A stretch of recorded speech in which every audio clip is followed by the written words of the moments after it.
been looking at the month of December. We've been looking at the incarnation, God in the flesh, and we've kind of put that as the focus for our sermon messages for the month of December. So we haven't talked about the shepherds, and we haven't talked so much about Mary or Joseph or any of those other kind of details with the Christmas story. We've kind of focused on the incarnation itself, and the title, if you've seen it on Facebook or somewhere else, the title of the sermon series was "What Child Is This?" Who is this in this manger? What are we supposed to see there? And we looked at a few things from what the missionary, the Apostle Paul, wrote when he was writing about the incarnation to the church at Colossae, and then when he was writing about the incarnation to the church at Philippi. And last week, we looked at something Jesus said, because one of those very few instances where Jesus spoke about his birth. And so Jesus, while he's being interrogated by Pontius Pilate, he actually takes the conversation back to Bethlehem. He takes the conversation back to that manger. And he says, I was born for this reason. And it was to testify to the truth. That's what he tells the governor while he's being interrogated, that he was born to testify to the truth. And two of the big truths that we see coming out of the message of Jesus and the life of Jesus is that one is that God is love. God is love. That's the truth he's testifying to, because if you would have read the Old Testament, you could have been a rabbi, and you would have been maybe a Pharisee and somebody who was schooled in the Old Testament, you would have come up with a lot of ideas about God, because God presents himself in a big and magnificent way in the Old Testament. And you might have come across the idea that God is loving, and that God is compassionate, and that God is forgiving, and God is patient. You would have come across these things. But it goes beyond that with the revelation in the New Testament. It's not that God is just loving, it's that God is love. God is love. And so that's all wrapped up in the person of Jesus, and that's what we see there, that God is love. Also, one of those other truths is that, God is love and that man is lost. It took the incarnation, it took God coming in the flesh, it took that rescue effort for mankind for him to be saved. Man was not going to figure it out on his own. He was not going to be disciplined enough. He was not going to be moral enough. He was not going to be religious enough. He was never going to get there on his own. He had to be rescued. And so Jesus came. And so those are two big truths that we saw from last week. This week, I thought I would start with a bit of a, kind of a fill-in-the-blank kind of question.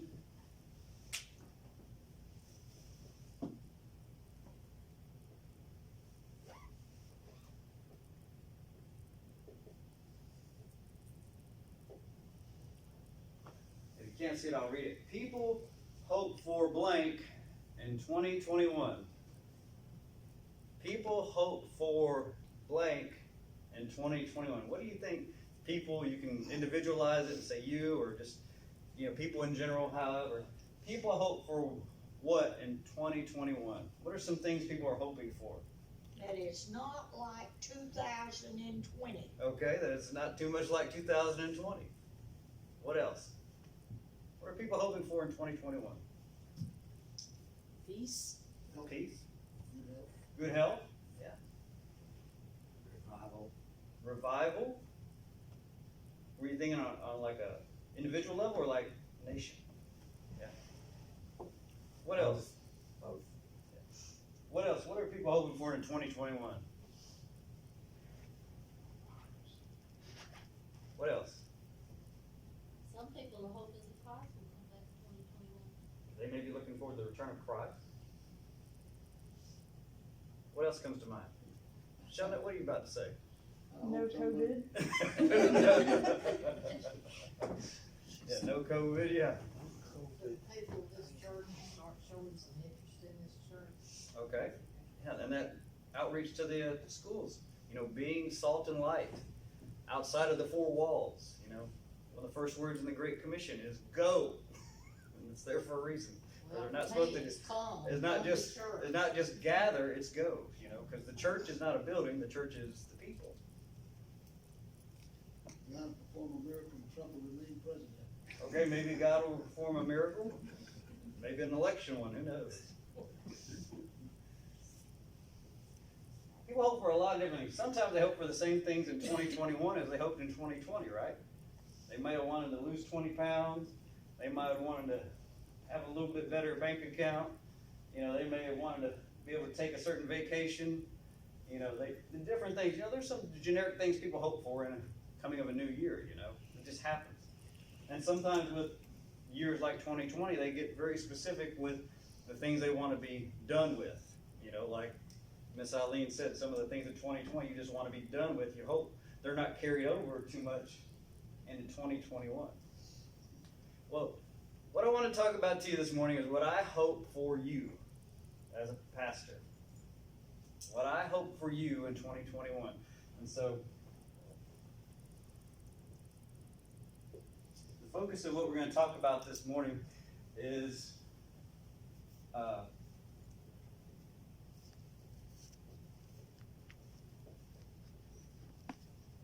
sounds too legible, but 2021 preparation. For you to be prepared for 2021. That's what my hope for you is. That you would be prepared for 2021. Because here's what I know about 2021. I'm not a prophet nor the son of a prophet, as Amos said. But here's what I know about 2021. It's probably going to be a struggle for you at some point in time. It's probably going to disappoint you at some point in time. It's probably going to be hard on you at some point in time. There are things that are going to happen that are going to be quite difficult for you at some point in time. You're not going to make it through 365 days of that year without that being an issue, right? It doesn't take a prophet to know that. And here's the thing. It may be something very hard for you to deal with. And if it's not you, it's going to be somebody close to you that's going to affect you like it was you. But it's just going to happen. You know, there's going to be these moments that are going to come about in 2021. You know, as much as we may hope for certain things and they may come true, there are going to be those moments, sometimes a whole season, who knows, that are going to be quite hard. And so my prayer for you, and this is what we're going to talk about this morning, is being prepared for 2021. Because I want you to go into 2021 prepared for whatever may happen. Because a lot of people, and you've seen this, a lot of people were not prepared for what 2020 brought them. They weren't prepared for it. They weren't prepared for it spiritually, and it wrecked them. It changed their mind about a lot of things. It pulled them away from God. You know, it was so damaging because they weren't prepared. And so, this is what I want to bring to you this morning. Being prepared for 2021. So if you have your Bibles, go with me in the New Testament. To the book of Revelation. Go to the New Testament, to the book of Revelation. Because God wants His people prepared for whatever they deal with in their life. So go, and if you hadn't been to Revelation much, it's all the way towards the back. If you just keep turning, keep going to the back of your Bible. It's the last book in the Bible, so just keep turning. If you get to the maps, and you probably went too far, and just kind of go back a little bit. Book of Revelation.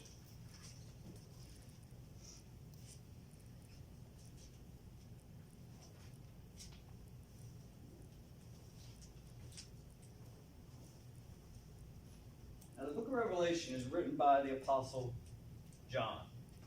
And he wrote it while he was in prison. And it's the last book in the Bible.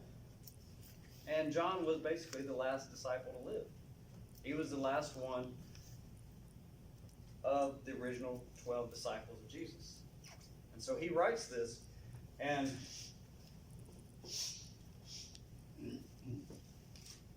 if you've read the book of Revelation or come across it very much, you realize that it's not much like those other books in the New Testament.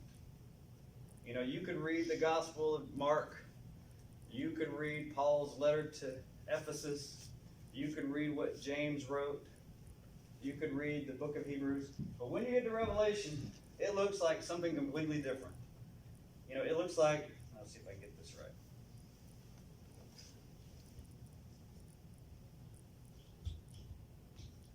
This is what it looks like. This is just my rendition.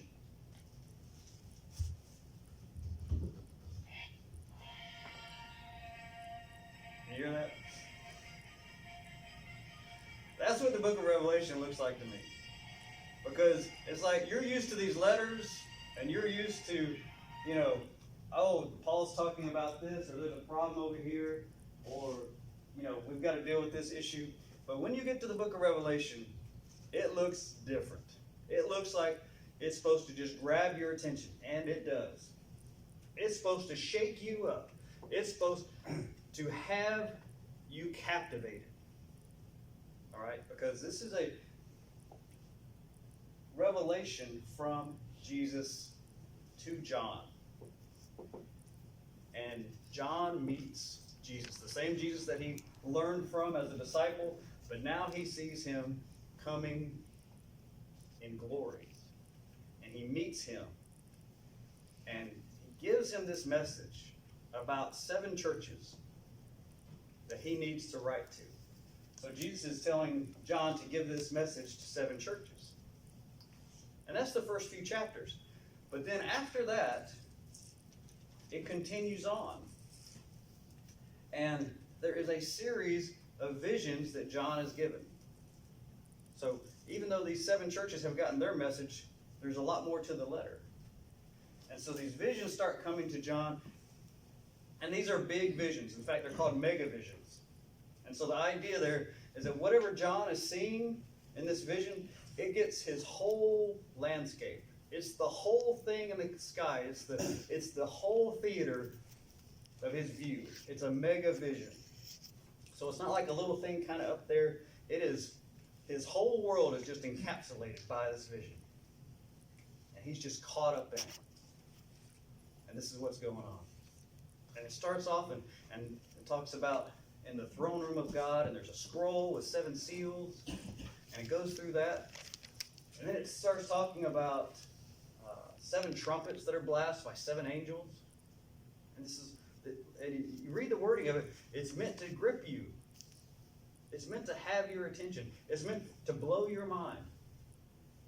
You know, that's the kind of images and pictures you're seeing in this vision that John is. Now, if you're hearing all that, and if you've read the book of Revelation, maybe you think, well, what does that have to do with this? Well, these people that John is talking to, remember, John is writing this from prison. So Christian persecution has already started to be bigger and bigger in the empire. The 7 churches are caught up in it as well. And so there's persecution in their areas. And so this letter of Revelation is written to people who are going through a very hard time. It's a very stressful time. It is very demanding of them. All right? And so that's the context of it. And then, like I said, it gives you the throne room of God and the scroll with the 7 seals. And then these events happen. And then there's the 7 trumpets with 7 angels. And these events happen. But then there's like intermission. It's like intermission happens. And that's what we get in chapter 12. So if you have your Bibles and you have Revelation, go to chapter 12.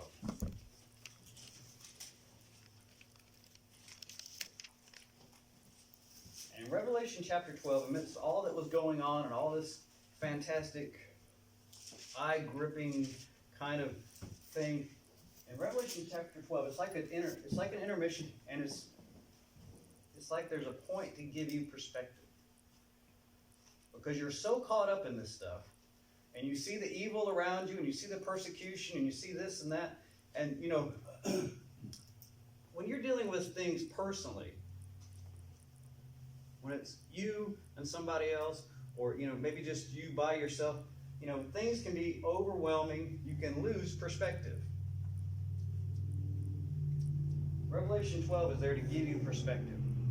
He stops all this action and he gives John this very specific vision in chapter 12 to give him perspective about what's really going on in the world.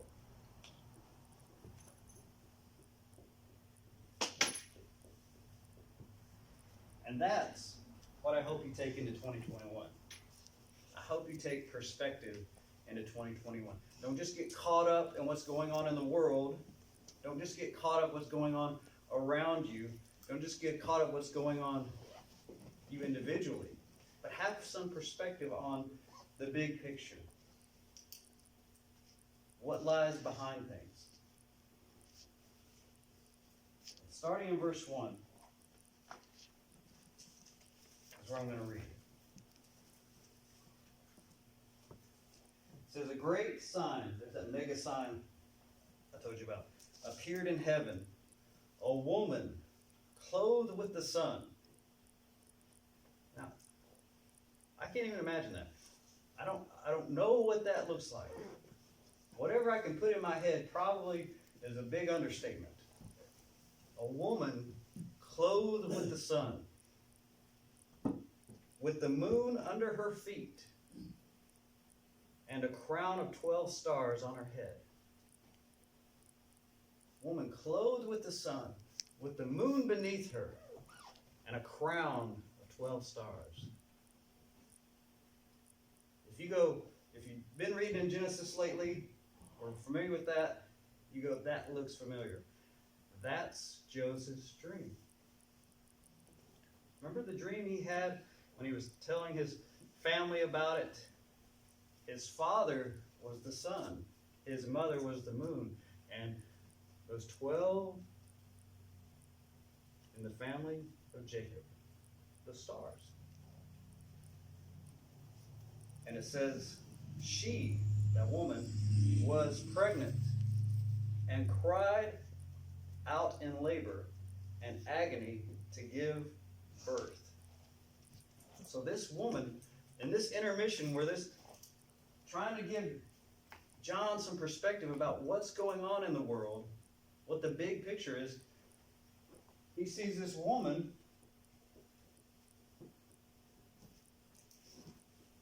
who's a symbol of Israel. And you can see that because of the clothes that she's wearing and stuff, the crown of 12 and all that. Those are signs of Israel, right? And she's giving birth. Israel, several times in the Old Testament, is pictured as a woman. They refer to her as she. And there's a time in the Old Testament where she's pictured as ready to give birth and in birth pains. And this is what we see here.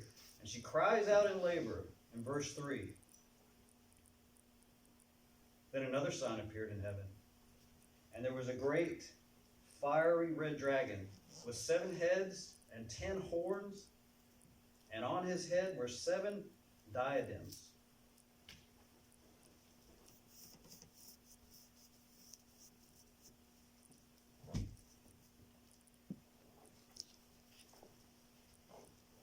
So you have a woman giving birth as Israel, and you have her being stalked by a giant red dragon. And that's Satan. And it says,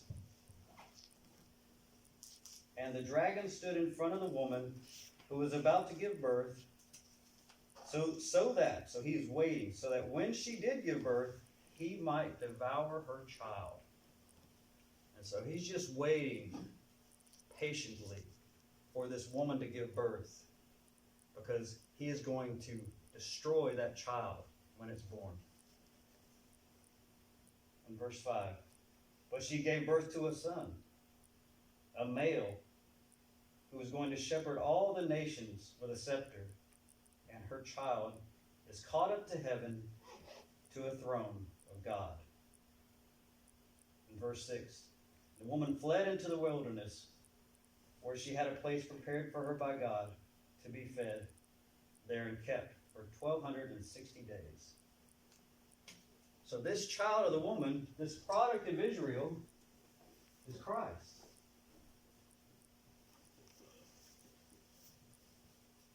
Because he's born of that woman. He comes out of the house of Israel, the family, the heritage of Israel. He comes up, and then, before the dragon can do anything, the birth happens. The dragon's kind of withheld from doing anything. The birth happens, and that child is already on the throne. And the woman escapes away. She's protected from the dragon. Now, the dragon then is furious that he wasn't able to accomplish what he wanted to.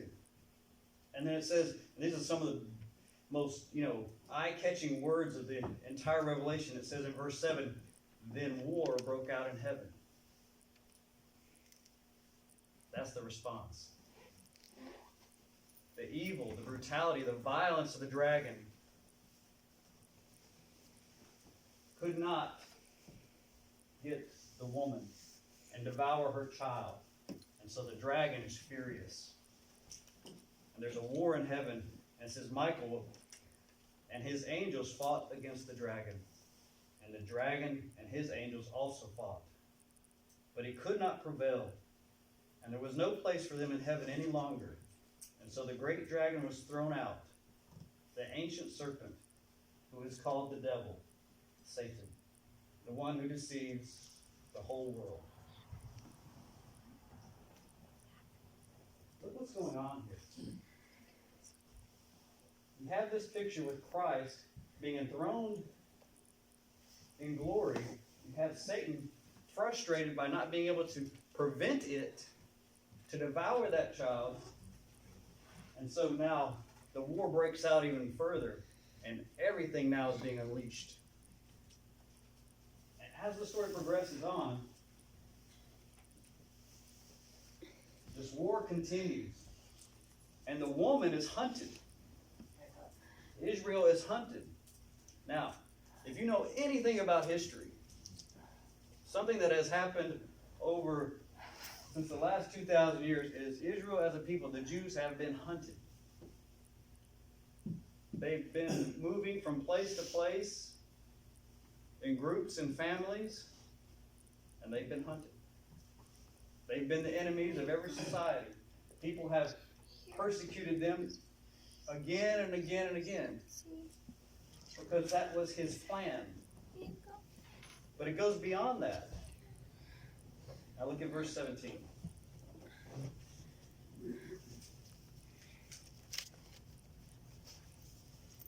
It says, so the dragon was furious with the woman and left to wage war against the rest of her offspring,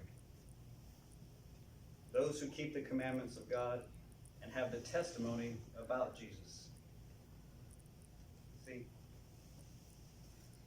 what initially begins with Israel then now goes to the rest of the woman's offspring.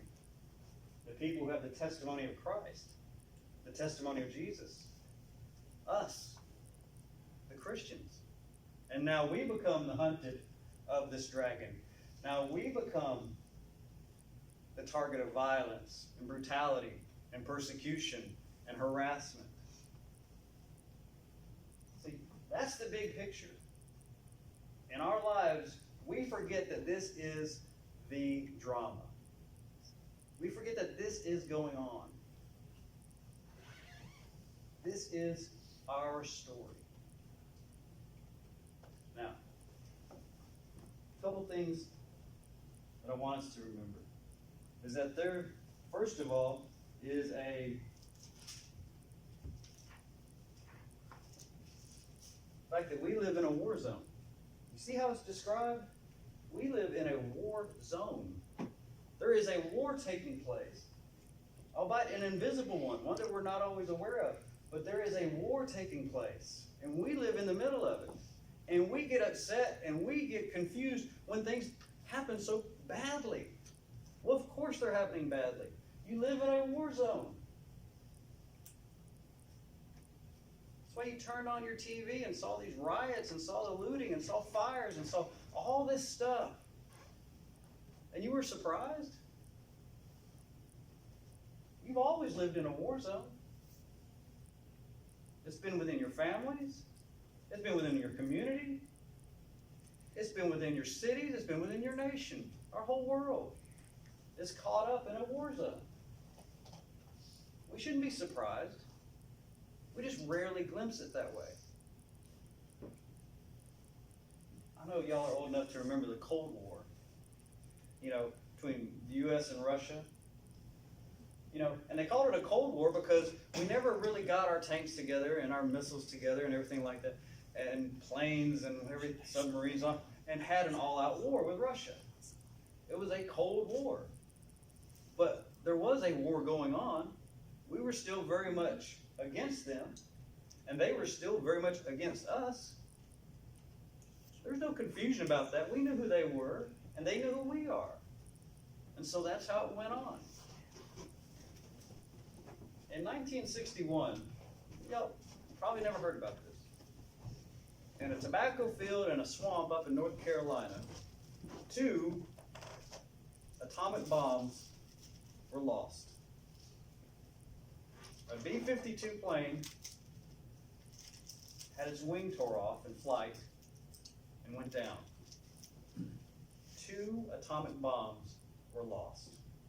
One of them went down, and its parachute went out, and it floated down and it was fine. The other one, parachute never went off, and it went at 700 miles an hour into the ground. An atomic bomb, a mega bomb actually, much more than what was in Japan. And that was in North Carolina. We had atomic bombs going off in North Carolina. They were right there. When they recovered that one that was in the swamp, it had 6 safety switches. 5 of them were off. We were 1 safety switch from an atomic blast in our backyard. 1 safety switch. That's all. There was a war going on. There were bombs being made. There were preparation being made. There were soldiers being trained. There was a war going on, but we didn't act like it. And we didn't know this was in our backyard, but it was. We live in a war zone. We shouldn't be surprised about that. We shouldn't be surprised. Second thing,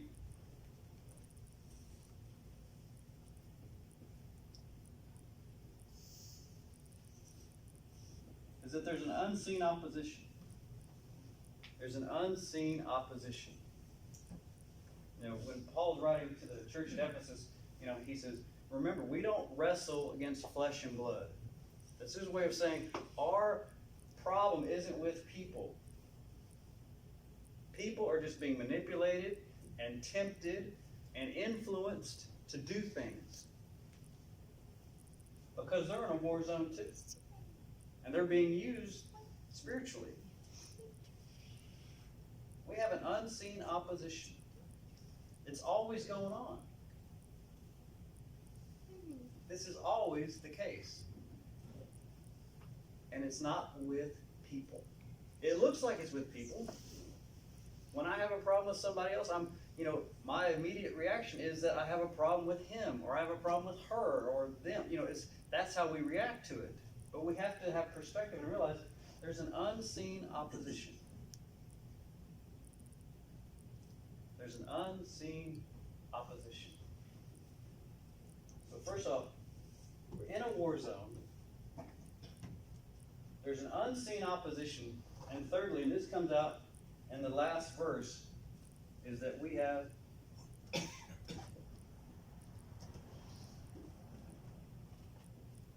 an enduring relationship. An enduring relationship. Anybody remember, and I don't think they're around anymore, and you can correct me if I'm wrong, Olin Mills? Do you remember Olin Mills? Yeah. That company? Are they still around? I don't know if they I are. don't think so. Yeah, I don't think so. Olin Mills. How many remember Olin Mills? Know what I'm talking about when I say Olin Mills? Okay, almost everybody. What is Olin Mills famous for? What did they do? Photography, right? And it wasn't like, photography of, mountains and stuff, what did they take pictures of? Portraits, yeah. Portraits, an individual or a family, that was their thing. Olin Mills. If you were of a certain generation, because for many years, they were the place you went whenever you got married and got, portraits, or you got, had a family picture stuff. It was Olin Mills. You know that name. Look what he says in verse 17. He calls us the other offspring of the woman. We're in the family of Jesus as brothers and sisters. That means in the family portrait, we're in there with Jesus. Can you imagine that? I can't imagine. It blows my mind. That I would be in a family portrait and Jesus would stand next to me. Imagine that. In the family portrait, Jesus stands next to us as a brother. Because he is the first shown offspring of the woman. And we are called also. We have an enduring relationship with Jesus. We're part of the family. We're part of the family. It's an enduring relationship. And so the big picture, the perspective that he's trying to get across is that, look, you're in a war zone. Look at the conflict going on. Look, there's an unseen opposition. You don't even know about this conflict most of the time. You don't even realize the spiritual nature of it. You think you have problems with people when it goes much deeper than that. You have an enduring relationship. You think you're on it alone. You're liable to think that you're on an island. But he says, no, you have an enduring relationship in the family of God. And he calls us the other offspring of the woman. Like a brother or sister of Jesus. So no matter what 2021 throws at us, and it's going to throw something at us, it's going to catch us off guard, it's going to trip us up, there's going to be something that's going to be difficult. There's going to be something that's going to be harder than we anticipated. Have some perspective. You live in a war zone. Don't be surprised by it looking like a war zone sometimes. There's an unseen opposition. Don't get caught up in dealing with people. That's why we have to be humble and forgiving and kind, because they're being influenced at a spiritual level that they're not even aware of a lot of times. And we have an enduring relationship. No matter how bad it gets, no matter how rough it seems, no matter how much we mess it up. Sometimes we may just be messing it up ourselves and it becomes a lot harder than we anticipated. No matter how bad we mess it up, there's an enduring relationship with Christ. There's an enduring relationship. So for 2021, that's what I pray that you have. I pray that you'll have perspective. Whenever those hard times, those unanticipated times, those difficult times show up, that you'll remember this, and that you'll persevere. You'll be encouraged, and you'll calm down with a lot of this. As the music plays, that's what I wanted to put on your heart this morning. That's my prayer for you as a people, as a pastor. That's my prayer for myself. But no matter what happens and how it happens, and how much it catches me off guard, that I'll have perspective. And I'll remember what the drama really is and who I am in it.